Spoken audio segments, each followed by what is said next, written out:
بسم اللہ الرحمن الرحیم۔ السلام علیکم ورحمۃ اللہ وبرکاتہ۔ حضرت ابو ہریرہ رضی اللہ تعالی عنہ فرماتے ہیں کہ ایک دن نبی کریم صلی اللہ علیہ وآلہ وسلم کی خدمت میں پکا ہوا گوشت لایا گیا۔ اس میں سے دست کا گوشت آپ صلی اللہ علیہ وآلہ وسلم کو پیش کیا گیا، جو آپ صلی اللہ علیہ وآلہ وسلم کو بہت پسند اور مرغوب تھا۔ آپ صلی اللہ علیہ وآلہ وسلم نے اس میں سے دانتوں سے نوچ نوچ کر کھایا اور پھر فرمانے لگے کہ میں قیامت کے دن جب کہ لوگ دو جہاں کے پروردگار کا فیصلہ سننے کے منتظر ہوں گے، تمام لوگوں کا سردار ہوں گا۔ اور کیا تم جانتے ہو کہ کس طرح اللہ تعالیٰ قیامت کے دن تم اگلے پچھلے لوگوں کو ایک میدان میں جمع کریں گے، اس طرح کہ آواز دینے والے کی آواز ہر جگہ سنی جا سکے گی اور دیکھنے والے سب کو ایک ساتھ دیکھ سکے گا، اور سورج بالکل قریب ہو جائے گا۔ لوگ ایک دوسرے سے کہیں گے کہ دیکھتے نہیں کہ سب لوگ کیسی پریشانی میں مبتلا ہیں اور مصیبت کس حد تک پہنچ چکی ہے۔ آخر تم کسی ایسے شخص کو تلاش کیوں نہیں کرتے جو تمہارے پروردگار اور تمہاری سفارش کر دے؟ چنانچہ لوگ حضرت آدم علیہ السلام کے پاس آئیں گے اور ان سے کہیں گے کہ اے آدم علیہ السلام، آپ انسانوں کے جد امجد، اللہ تعالیٰ نے آپ کو اپنے ہاتھ سے پیدا کیا تھا، اپنی روح آپ کے اندر پھونکی تھی، ملائکہ کو حکم دیا تھا اور انہوں نے آپ کو سجدہ کیا تھا اور جنت میں آپ کو ٹھہرایا تھا۔ آپ اپنے رب کے حضور ہماری شفاعت کر دیں۔ آپ خود دیکھ سکتے ہیں کہ ہم کس درجہ پریشانی میں مبتلا ہیں۔ وہ فرمائیں گے کہ اللہ تعالیٰ آج اس درجہ غضبناک ہیں کہ بھی اتنے غضبناک نہیں ہوئے تھے اور آئندہ کبھی اتنا غضبناک نہ ہوں گے۔ مجھے پہلے ہی درخت کے کھانے سے منع کر چکے تھے، لیکن میں اس حکم کو بجا نہ لایا۔ آج تو مجھے اپنی پڑی ہے، نفسی نفسی، تم لوگ کسی اور کے پاس جاؤ، ہاں نوح علیہ السلام کے پاس جاؤ۔ چنانچہ سب لوگ حضرت نوح علیہ السلام کے پاس جائیں گے اور ان سے عرض کریں گے، اے نوح علیہ السلام، آپ روئے زمین پر سب سے پہلے پیغمبر ہیں اور اللہ تعالیٰ نے آپ کو عبد شکور کہہ کر پکارا ہے۔ آپ ملاحظہ فرما سکتے ہیں کہ ہم کیسی مصیبت و پریشانی میں مبتلا ہیں۔ آپ اپنے حضور کے رب کے حضور ہماری شفاعت کر دیجئے۔ وہ بھی یہی جواب دیں گے، میرا رب آج اس درجہ غضبناک ہے کہ اس سے پہلے بھی اتنا کبھی غضبناک نہیں ہوا تھا اور نہ کبھی اس کے بعد اتنا غضبناک ہوگا۔ آج تو مجھے خود اپنی فکر ہے، نفسی نفسی۔ البتہ تم ابراہیم علیہ السلام کے پاس جاؤ۔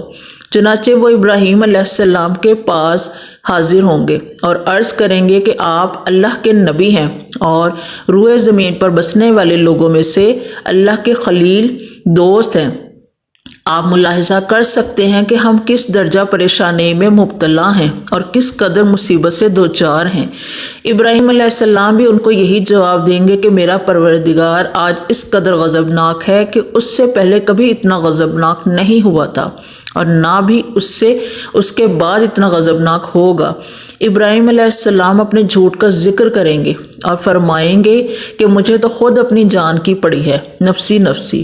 ہاں البتہ تم کسی اور کے پاس جاؤ، تم موسیٰ علیہ السلام کے پاس جاؤ۔ وہ موسیٰ علیہ السلام کے پاس آئیں گے اور ان سے کہیں گے کہ اے موسیٰ علیہ السلام، آپ اللہ کے رسول ہیں، اللہ تعالیٰ نے آپ کو اپنی رسالت، پیغمبری اور شرف ہم کلامی سے نوازا تھا، آپ ہی اپنے رب کے حضور ہماری شفاعت کر دیجئے۔ آپ دیکھتے نہیں کہ ہم کس درجہ پریشانی اور مصیبت میں مبتلا ہیں۔ موسیٰ علیہ السلام بھی ان کو یہی جواب دیں گے کہ میرا رب آج اتنا غضبناک ہے، اس سے پہلے بھی اتنا کبھی غضبناک نہیں ہوا تھا اور نہ آئندہ اتنا غضبناک ہوگا۔ مجھ سے ایک شخص قتل ہو گیا تھا، حالانکہ اس کے قتل کا مجھے حکم نہیں دیا گیا تھا، مجھے تو خود اپنی پڑی ہے، نفسی نفسی۔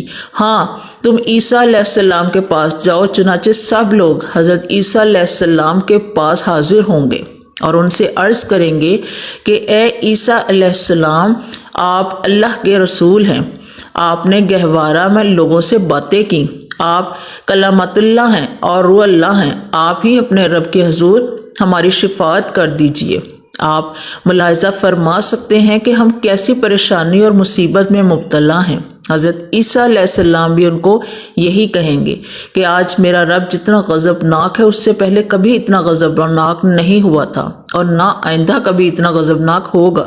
مجھے تو خود اپنی جان کی پڑی ہے، نفسی نفسی۔ ہاں البتہ تم کسی اور کے پاس جاؤ، حضرت محمد مصطفیٰ صلی اللہ علیہ وآلہ وسلم کے پاس جاؤ۔ پس لوگ میرے پاس آئیں گے اور کہیں گے کہ اے محمد صلی اللہ علیہ وآلہ وسلم، آپ اللہ کے رسول ہیں، خاتم الانبیاء ہیں، اللہ تعالیٰ نے آپ کی اگلی پچھلی تمام خطائیں معاف کر دی ہیں، آپ ہی اپنے رب کے حضور ہماری شفاعت کر دیجئے۔ آپ صلی اللہ علیہ وآلہ وسلم ملاحظہ فرما سکتے ہیں کہ آج ہم کس قدر پریشانی اور مصیبت میں مبتلا ہیں۔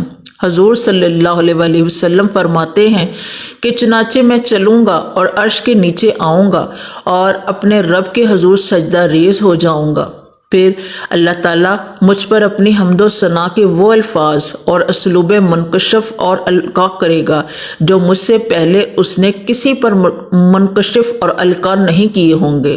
پھر کہا جائے گا کہ اے محمد صلی اللہ علیہ وآلہ وسلم، اپنا سر اٹھاؤ، جو چاہتے ہو منگو، عطا کیا جائے گا، اور شفاعت کرنا چاہتے ہو تو کرو، میں قبول کروں گا۔ یہ سن کر میں اپنا سر اٹھاؤں گا اور عرض کروں گا کہ میرے پروردگار، میری امت یعنی ان کو بخش دیجئے۔ کہا جائے گا کہ اے محمد صلی اللہ علیہ وآلہ وسلم، آپ میں یہ اپنی امت میں سے ان لوگوں کو جن سے حساب نہیں لیا جائے گا جنت کے دائیں طرف کے دروازے سے جنت میں داخل کر دیجئے، اور وہ لوگ اس سے وہ دروازے کے علاوہ دوسرے دروازوں کے استعمال کے حق میں بھی لوگوں کے ساتھ شریک ہیں۔ اس کے بعد آپ صلی اللہ علیہ وآلہ وسلم نے فرمایا کہ قسم ہے اس ذات کی جس کے دست قدرت میں میری جان ہے، جنت کے دروازوں میں سے ہر دروازے کے دونوں کواڑوں کے درمیان کا فاصلہ اتنا ہے جتنا کہ مکہ اور ہجریہ، فرمایا کہ مکہ اور بصری کے درمیان ہے۔ جزاک اللہ۔